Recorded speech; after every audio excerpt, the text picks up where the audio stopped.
दुनिया में जो तरक्की हो रही है या देश में कोई तरक्की करता है तो उसे जरूर देखना चाहिए, चाहे घर की टीम हो या बाहरी लोगों को मिलाकर बनाई हुई हो। जहां जहां अच्छे समूह बन गए वहां वहां तरक्की हो गई। ऐसा ही देखा गया है। आपके आसपास जितने लोग तरक्की कर रहे हैं वो मिलकर ही काम करते होंगे। एक परिवार था, वो गरीब था, खाने को कुछ नहीं था। काफी सोचा कि काम मिले मगर काम नहीं मिला।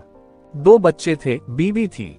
एक दिन उन्हें विचार आया कि इस गांव में काम मिलना मुश्किल है, चलो कहीं और चलते हैं। इस इरादे से वे एक दिन गांव छोड़कर चल दिए।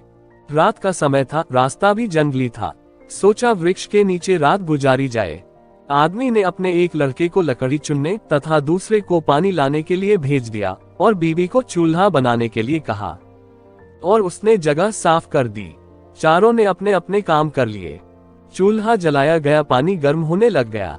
वृक्ष के ऊपर हंस रहता था। वो सोचने लगा, ये कैसा मूर्ख है, इन्होंने चूल्हा तो जला दिया मगर इनके पास पकाने को तो कुछ ही नहीं। हंस ने उनसे पूछा, तुम्हारे पास पकाने को क्या है? वो आदमी बोला, तुझे मार के खाएंगे। हंस बोला, मुझे क्यों मारोगे? आदमी बोला, हमारे पास न पैसा है और न ही सामान, तो क्या करें? हंस सोच में पड़ गया।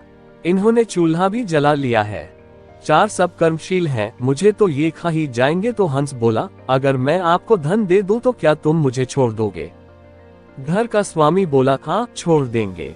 हंस कहने लगा, मेरे साथ चलो, मैं तुम्हें धन देता हूँ।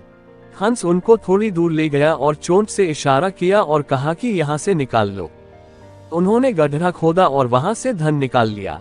हंस का धन्यवाद करके वापस अपने गांव आ गए और एक ही दिन में खूब मौज से रहने लग गए। अब उनके घर में किसी चीज की कमी नहीं थी। पड़ोसी ने देखा कि इस परिवार के पास ऐसी कौन सी चीज आ गई जो इनके पास इतना कुछ आ गया। उसने छोटे लड़के को बुलाकर सारी बात पूछ ली कि पैसा कहाँ से आया है। उनके भी 2 बच्चे थे। उन्होंने भी ऐसी योजना बनाई और चल दिए। उन्होंने भी उसी वृक्ष के नीचे डेरा लगा लिया। आदमी ने अपने बड़े लड़के को कहा, लकड़ी लाओ, तथा छोटे लड़के को पानी लाने के लिए कहा, परंतु दोनों आनाकानी करने लगे। बीवी ने भी कहा कि मैं थक चुकी हूँ। जैसे जैसे पानी लकड़ी इकट्ठी हो गई और पानी गर्म होने लगा।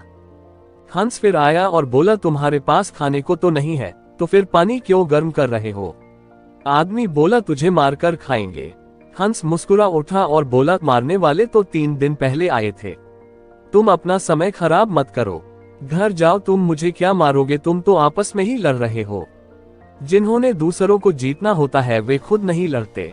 संसार का नियम भी ऐसा ही है। जिन लोगों ने तरक्की करनी है वे मिलकर चलते हैं और आज भी संसार में उनका ही बोलबाला है। जो आपसी तालमेल में रहते हैं वही समाज रूपी हंस को जीत सकते हैं।